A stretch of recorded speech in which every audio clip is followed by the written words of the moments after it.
गन्ने का बोझ बड़ा भारी होता है। समय पर कीमत ना मिले तो किसान की कमर टूट जाती है। इस इलाके में खासकर बागपत में राजनीति की बात गन्ने के बगैर अधूरी है। गन्ना यहाँ महज एक फसल नहीं है बल्कि यहाँ की राजनीति की एक महत्वपूर्ण कड़ी है। इस इलाके की अर्थव्यवस्था भी गन्ने के दम पर चलती है। यहाँ मुख्य फसल पश्चिमी उत्तर प्रदेश में गन्ना है और गन्ने के आधार पर ही किसान का जो है सारा परिवार रहता है, उसके बच्चे रहते हैं, उसकी शिक्षा रहती है। यहाँ कोई वो नहीं बड़े पूंजीपति के भाई यहाँ ये बम्बई है या ये दिल्ली है या ये दूसरा वो है। किसान के पास पैसा है तो वो पैसा जो है एक जो जुत्ती काटने वाला मोची होता है उसके पास भी जाएगा, उसके पास तक भी पहुँचता है। अब जब किसान के पास पैसा नहीं होगा तो कहाँ से आया जाएगा। आप देखो 1967 में डीजल 2 रुपए लीटर, आज कितने रुपए लीटर है। 1967 में मास्टर जी को 200 रुपए तनख्वाह मिलती थी, आज कितनी मिलती है। तो हम जब भी किसान थे आज भी किसान है, हम जब भी उत्पादक थे आज भी उत्पादक। तो लेकिन हम जो खरीदारी की लाइन में खड़े हैं वहाँ हम पिछड़ रहे हैं। गन्ने के किसान काफी वक्त से नाराज हैं। हर राजनीतिक पार्टी ने गन्ना किसानों से कुछ न कुछ वादे जरूर किए हैं, लेकिन असलियत कुछ और है। उत्तर प्रदेश की केन बेल्ट कहे जाने वाले इस इलाके में 11 लोकसभा सीटें आती हैं। 11 अप्रैल को पहले चरण के चुनाव में पश्चिमी उत्तर प्रदेश की जो 8 सीटें वोट करेंगी, उनमें से कम 6 में गन्ना फैक्टर सियासत का रुख तय कर सकता है। उत्तर प्रदेश में 35 लाख से ज्यादा गन्ना किसान हैं और 119 से ज्यादा चीनी मिले हैं। शुरुआत करते हैं इस सत्र से, यानी कि 2018-19। पश्चिमी उत्तर प्रदेश समेत राज्य के गन्ना किसानों का लगभग 12,000 करोड़ बकाया है। लोकसभा चुनावों तक महाराष्ट्र और उत्तर प्रदेश जैसे राज्यों में गन्ना किसानों का बकाया 35,000 करोड़ को पार कर सकता है। ऐसा क्यों है और क्या है पश्चिमी उत्तर प्रदेश के किसानों के 3 से 4 बड़े मुद्दे? सबसे पहले, क्या मिलता है किसान को गन्ने का दाम और क्या ये सही दाम है? स्वामीनाथन रिपोर्ट देश के अंदर आज लगभग 6 हो गया 13 साल से आ गई है। उसके तहत गन्ने का दाम लागत के दाम से 1.5 गुना ज्यादा होना चाहिए। सरकार ने एक पैसा नहीं बढ़ाया पिछले साल से। आप देखिए डीजल का रेट बढ़ गया, खाद का रेट बढ़ गया। खाद पहले 50 किलो होता था कट्टे के अंदर, अब 45 किलो कर दिया, रेट बढ़ा दिया और क्वांटिटी कम कर दी। और बिजली के रेट बढ़ गए। जब हर चीज बढ़ रही है हमारा रेट भी तो बढ़े, तभी तो किसान पे कर्जा होता है। अगर ये दाम कम है, जैसे कि वीएम सिंह जो कि ऑल इंडिया किसान संघर्ष कोऑर्डिनेशन कमेटी के कन्वीनर है कहते हैं, तो सरकार गन्ने का मूल्य यानी कि स्टेट एडवाइज्ड प्राइस बढ़ाने में क्यों हिचकिचाती है? ये लोग जो कहते हैं ना कि चीनी का रेट कम हो गया, हम दाम नहीं बढ़ा सकते। चीनी का रेट तो कम नहीं हुआ। हमने कोर्ट में बताया बार बार कि चीनी के अलावा इनके यहाँ जो है खोई होती है, मैली होती है, सीरा होता है, ये होता है। और 1 क्विंटल गन्ने के अंदर से 4.25 किलो सीरा निकलता है। 5 किलो सीरे से 1 किलो इंडस्ट्रियल अल्कोहल बनती है।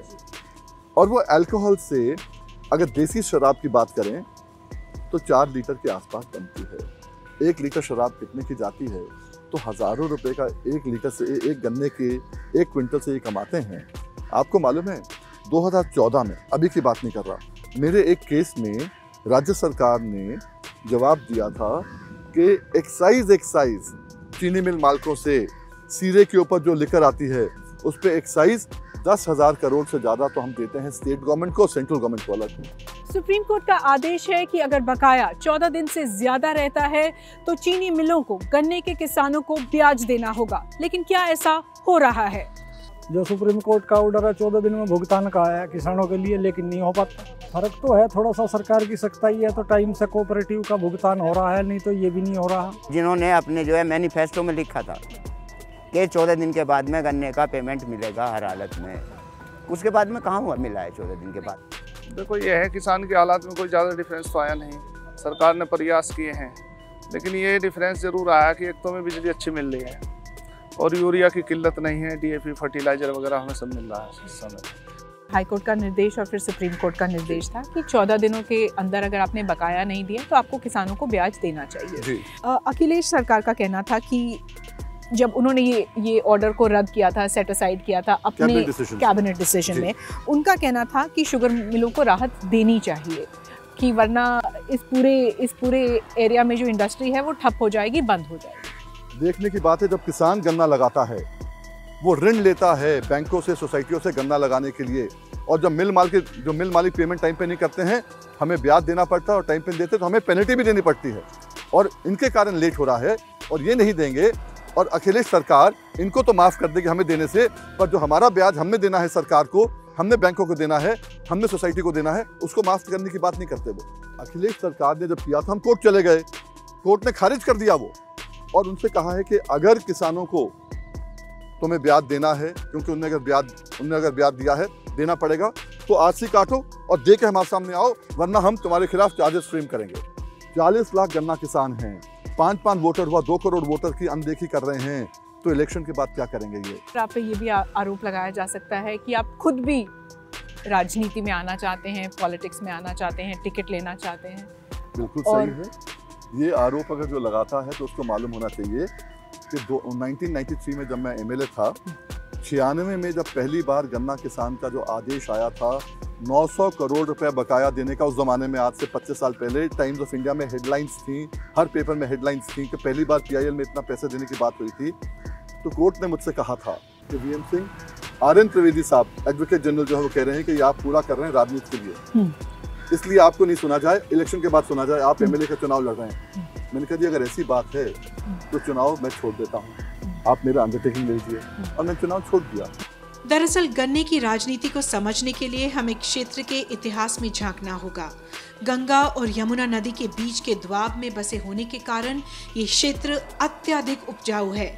गन्ना यहाँ की मिट्टी और जलवायु में बिल्कुल फिट बैठता है। धीरे धीरे जैसे गन्ने की पैदावार बढ़ी, चीनी मिलें आई और इस क्षेत्र में और भी समृद्धि हुई। इस आर्थिक दबदबे ने धीरे धीरे राजनीति में भी अपनी जगह बनाई। लगभग हर पार्टी पर चीनी मिलों की तरफदारी करने का आरोप लगाया जा सकता है। फिरोजाबाद में चूड़ियाँ, ग्लास व्यापार था, सब खत्म हो गया। मुरादाबाद में ब्रास का व्यापार खत्म हो गया। जब कपड़ा, चमड़ा, ग्लास सब खत्म हो जाएगा तो बचा केवल एक चीनी व्यापार।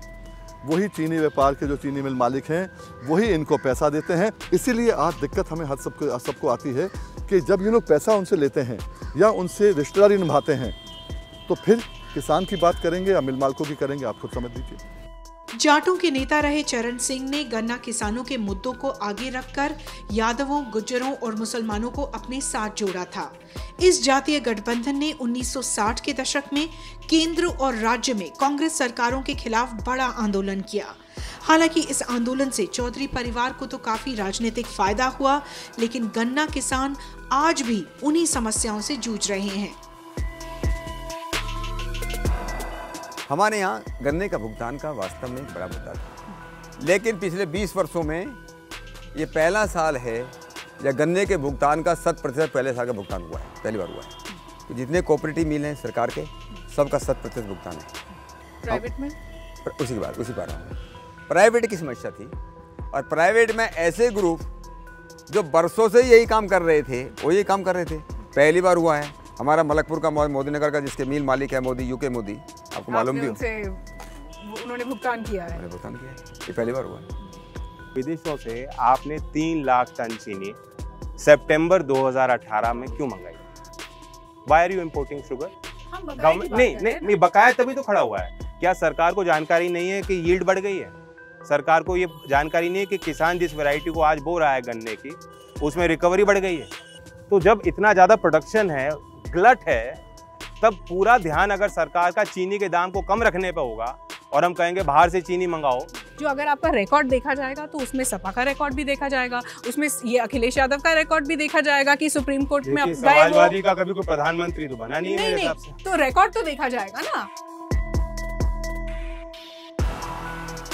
2014 में बीजेपी ने इस इलाके में बड़ी कामयाबी हासिल की थी, लेकिन कैराना लोकसभा उपचुनाव के नतीजों पर उत्तर प्रदेश सरकार ने माना था कि गन्ना किसानों का बकाया उस पर भारी पड़ा। अगले कुछ दिनों में जैसे जैसे गर्मियां बढ़ेंगी, गन्ना मिल के गेट पर पहुंचेगा और ठीक उसी वक्त उत्तर प्रदेश का किसान अपनी राजनीतिक ताकत का इस्तेमाल कर रहा होगा।